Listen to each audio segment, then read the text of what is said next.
The authorities in Israel did their best, as much as possible, to hide and undermine the level of attack that happened from Iran. You have over 300 UAVs and missiles and cruise missiles that hit Israel. Many of them hit Israel. Many were intercepted by US, Britain, France, Jordan, Saudi Arabia. Some reports include the UAE as well. But many of them reached Israel, and many of them landed in the Nevatim base, which is a very important Israeli military base that houses the F-35s that Israel calls the Adir. Funny enough, Israel admitted that some missiles landed there, causing a very minor damage after lots of evidence was revealed. Like, many people took many videos from multiple angles of very heavy, big ballistic missiles landing there. Landing, exploding, not being intercepted. But they released this image. So if you have a look at this image, this is apparently from the Israeli Nevatim base. So it's showing us a hole that's supposedly where the missile landed, but there's a bunch of soil next to it. Number one, doesn't look like a missile hole, really. We've seen holes for ballistic missiles, even less than ballistic missiles, really, from the resistance. Not the same, really. Debris, the remainders of the missile, the impact, looks quite natural, looks dug up, and there's proof that it's dug up, really. Look at the soil next to it. So they forgot to take it out of the picture. But they're spreading this as evidence that the airbase is still working. Obviously, they resort to submitting some evidence when there's definite attacks, but they obviously try to have as much damage control as possible because they don't want to retaliate, because they're petrified, because it was an unprecedented attack, because there's panic in Israel, because more and more people are fleeing in unprecedented numbers.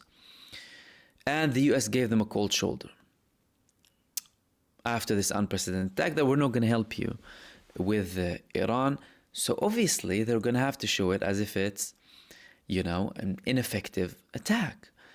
So they started off by saying 99% of the missiles were intercepted. Then you have only 7 missiles entering Israel. Only 7 missiles entered Israel and did very minor damage, including this damage. I didn't know that Iranian missiles can also land and dig. That's a new feature. I thought they can only kind of divert, release more warheads before they land to trick the air defense systems. But apparently, according to this evidence from Israel, they have the capacity to land and dig and remove the soil and put it exactly next to where they landed. I don't know, to make it look more aesthetic. I'm not sure what it is.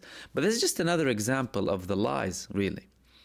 Hyper-pathological liars, similar to the evidence planted in Al-Shifa hospital.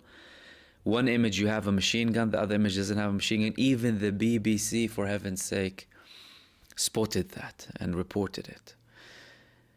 Fabrications to do with the soldiers acting like they're Hamas members. Lies 24/7. And this is just another proof in their chain of lies. But someone else is happy, by the way. The attack deniers, right? The attack deniers are really happy. All of a sudden, they started believing Israel. All of a sudden, that's evidence for them.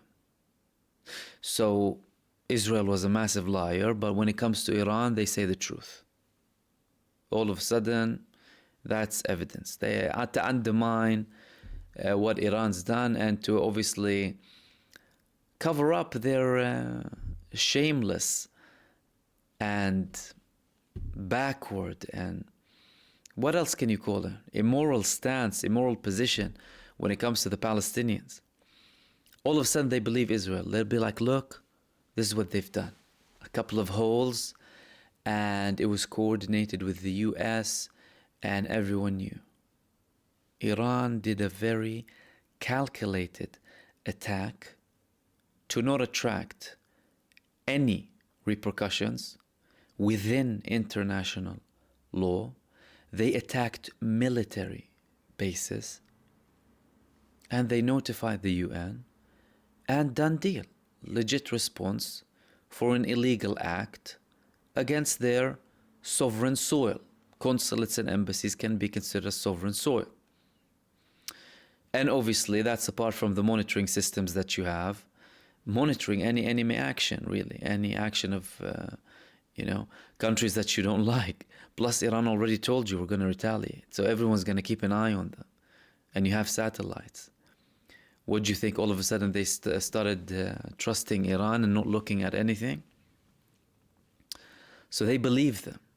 And it's absurd, really, that both Israelis and the attack deniers are sharing the same belief now. Ineffective. Right? To undermine anything that anyone does. So they'll tell you 24/7 they need to do this, someone needs to retaliate. Oh my God, how comes no one say? And then when Iran does something, for whatever reason, by the way, call it the embassy, the non-embassy, consulate, non-consulate, not in the beginning of the genocide, say whatever you like. They attacked Israel in an unprecedented attack, historical attack. But they don't like it. Anyway, just wanted to show you that proof, really, which signals something more important, by the way, that there was something way more major than this.